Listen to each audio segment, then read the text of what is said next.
ભોજનાલયનું કામ કર્યું, મને ખૂબ ગમ્યું. અને આને ડૉક્ટર રસ લઈને તમે સારું કરી શકશો અને ખૂબ આગળ વધારો કામને.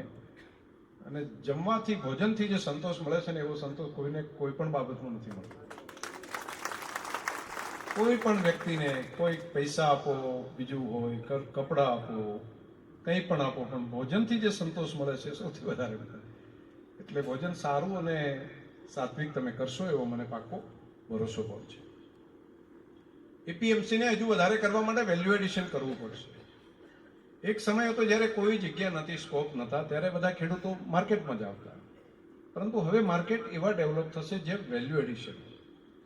હવે પછીના માર્કેટો એ જ ડેવલપ થશે જ્યાં જે તે વસ્તુનું રૂપાંતર થતું હશે. ઊંઝા એટલા માટે બન્યું, ખાલી માલ લઈને આપતા હતા એને લીધે નથી થયું. તેના વેપારીઓએ ભરોસો ઉભો કર્યો. થરાદ એટલા માટે થરાદ બન્યું કે એના વેપારીઓએ ભરોસો ઉભો કર્યો. અને વેપારીઓને એપીએમસીના નિયામક મંડળે ભરોસો ઉભો કર્યો. મારે અહીંયા